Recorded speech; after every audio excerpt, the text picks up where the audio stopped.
Hello, my student. How are you, my dear student? I hope that you will well. Your life is also well. I wish you happiness all life. How are you? सब ठीक है? Okay, okay. It's very good matter. You should also life well. You know.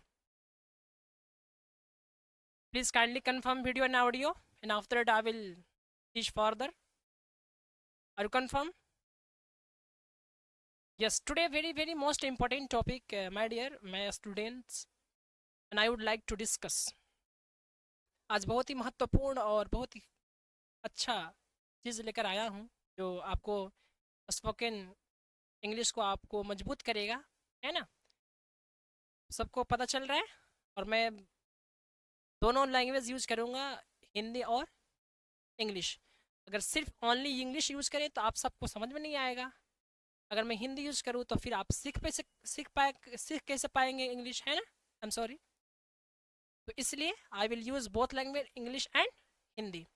तो मैंने कल discuss किया था, yesterday I was discussing to point of this and these, where use of this and these, but today I have brought use of that.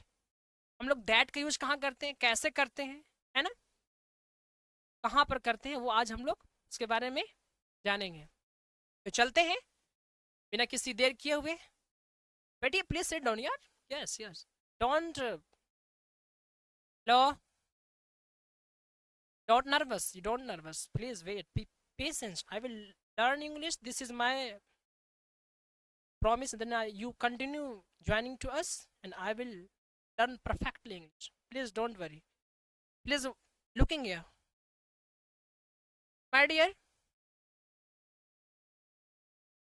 And today I have brought the use of that, you know and use of that is a singular, that is a singular, that क्या है, जो singular है यानी एक वचन है, और those क्या उसी का है, प्लूरल है।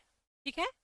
अब इसका यूज को कहाँ करते हैं, फॉर फार यानी किसी दूर चीजों के लिए, या कोई भी चीज हो। फॉर एग्जाम्पल के तौर पर वहां पर मेरी बाइक है तो दैट इज माई बाइक। वहां पर मेरी जीएफ है, जीएफ मतलब गुड फ्रेंड। मेंटेलिटी को रिमूव करो और गुड फ्रेंड कहना है। अब गर्लफ्रेंड नहीं कहना है, बहुत मार मानेंगे आप लोगों को। बहुत गर्लफ्रेंड की याद आ रही है, गर्लफ्रेंड को बोलो जो मैं पढ़ा रहा हूँ, what ever I am teaching, please you attention. ठीक है। तो वहां पर कोई इंसान खड़ा है या कोई चीज खड़ी है, तो वहां पर इंडिकेशन करने के लिए दूर के लिए क्या किया जाता है, दैट इज माई बाइक, या दैट इज योर कार, या दैट इज योर फ्रेंड, या any one you can relate, understood. And after that any one introduce with distance past, यानी पीछे की बात या किसी का परिचय देना। फॉर एग्जाम्पल हमने क्लास 6 या 11th या 9th में जो लोग टीचर पढ़े तो मिल गए टीचर, और बताएं oh my god that was my teacher in my class. कह सकते हैं कि oh that was my friend, I have met you, यानी पीछे की बात या किसी को परिचय कराने के लिए। फॉर एग्जाम्पल कोई आया, आपसे कोई पूछा और मैं मेंशन कर रहा हूँ, ये देखो that was my best friend in childhood, वह मेरा बचपना का दोस्त था। या कोई एनीवन आया, उसके रिलेशन हम कर रहे हैं, उसके बारे में बता रहे हैं, है ना? तो वहां पर भी दैट का प्रयोग किया जाता है। Have you got it? Now next, mention already person idea, किसी का वर्णन पहले से हो, चाहे व्यक्ति, इंसान और तरीका। फॉर एग्जाम्पल कोई बड़े बड़े फेमस या कोई प्रोमिनेंट आदमी होता है जो ऑलरेडी फेमस होता है ना? तो उसके बारे में मेंशन करना कि that was very good player. For example Virat Kohli, and mister Dhoni, I think there are lots of famous player. तो हम लोग कर सकते हैं कि that was a very good player.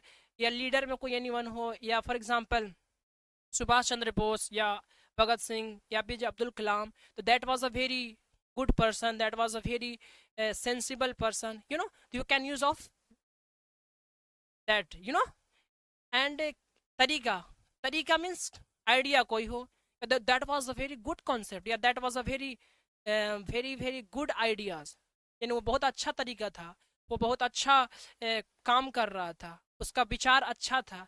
यानी किसी भी इंसान का तरीका, उसके विचार के बारे में इंडिकेशन करना, वहाँ पर दैट का प्रयोग किया जाता है. Have you got it? Yes. Next, a strong emotion और सरप्राइज. ठीक है, किसी आश्चर्य चीजों या बात के लिए. फॉर एग्जाम्पल, हम मिलते हैं किसी से या किसी से मिल चुके थे, है ना, हमेशा दैट का प्रयोग यहाँ किया जाता है. एक और सुन ले, दूर के लिए और जो पुरानी बात हो, यानी जो पास्ट वाली बात हो, हाँ, कि उन्होंने जो बात बताया था, that was a very interesting, that was a very amazing, आश्चर्य वाली बात, और that was a very surprise method, that was a very critical situation. यानी ऐसा बात हो जिसको सुनने के बाद आपका एकदम रोंगटा खड़ा हो जाए, अरे बाप रे बाप, व्हाट वाज दैट, है ना. तो वहां पर दैट का प्रयोग किया जाता है. और कोई इमोशन, और माय गॉड, फॉर एग्जांपल, आपके जीएफ के यहाँ कोई बूढ़ा दादा मर गया, ठीक है, गुड फ्रेंड के यहाँ, तो वो इमोशन हुआ, हुआ कि नहीं, एंड स्ट्रॉन्ग इमोशन हुआ कि that was a very sad matter, that was a very weeping everyone, वहाँ पर लोग लो रहे थे, तो हम लोग वहाँ पर यूज दैट क्या कर सकते हैं. तो I hope that you have to understood this sentence, use of that and those का बस वहाँ कर दिया जाएगा जहाँ पर एक से अधिक हो. सेम कॉन्सेप्ट वही होगा, है ना. आई थिंक दैट का प्रयोग सिर्फ सिंगुलर के लिए किया जाता है और दोज का प्लूरल के लिए. कॉन्सेप्ट सेम ही रहेगा. Have you got it my dear? समझ गए आप लोग? I hope that you have to understood this sentence, my dear. And I think tomorrow I will come back. Very, very congratulations. Very, very thanks lots for joining us. So I want to finish this class. Have a nice day. Have a good day. Jai Hind. Jai Bharat.